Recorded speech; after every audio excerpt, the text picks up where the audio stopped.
I've always considered myself to be a good, kind-hearted person.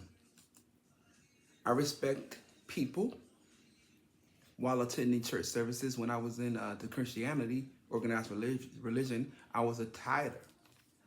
I was fair and impartial to subordinates whom I supervised. I was selfless, and I was thoughtful. Surely, to have known me, one would have assumed that I was heaven bound. Why would Yahuwah reject me, right? But while I was all these things, I lived a homosexual lifestyle, which, by the way, is detestable and it goes against the Torah. I was an adulterous man. I participated in orgies. I frequent sex parties. I've also engaged in threesomes. Knowingly, I had sexual relations with DL married men. Yet I was delusional to think that I would be accepted into Yahuwah's kingdom. Many of you, like how I was, is being led by your fleshly desires. And, like I once was, I was hell bound in that regards. You lack self-control. And you too are delusional how I was in thinking that, you being this so-called good person and, selfless person and thoughtful person and these things, these characteristics, although good characteristics, but you feel as though or think that these things will cancel out all of the simple things, the simple lifestyle that you're living.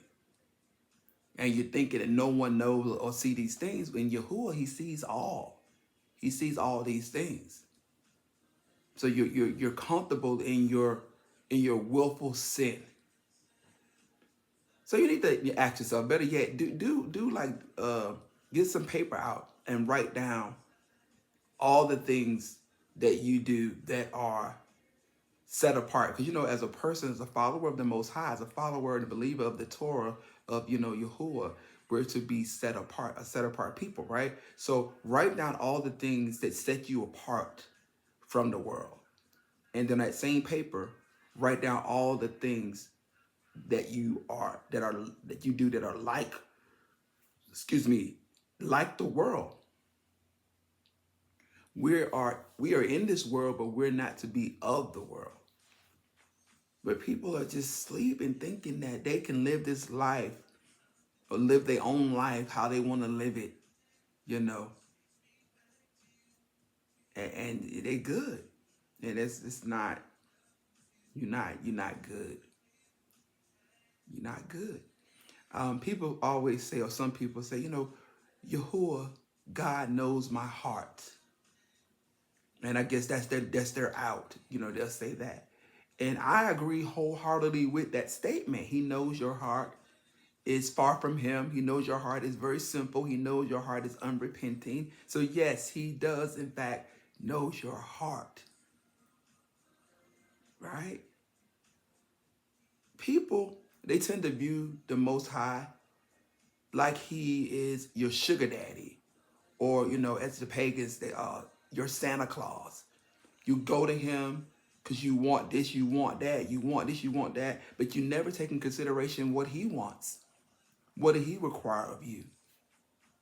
You have all these desires and things. What does he desire? You don't take that into consideration. It's all about you and what you want. We have to get it right. We have to get it right. We have to come out of willful sin. We have to repent. We have to repent. You have to change. To be set apart, to be Christ-like, is to be different from the world, from the paganism. Not to be the same, not to mirror. I'm going to say it again. To be Christ-like, to be like Yahushua, is to be different from the world, not the same as the world. Different from the world. We are in the world, but not of the world. Please let that sink in.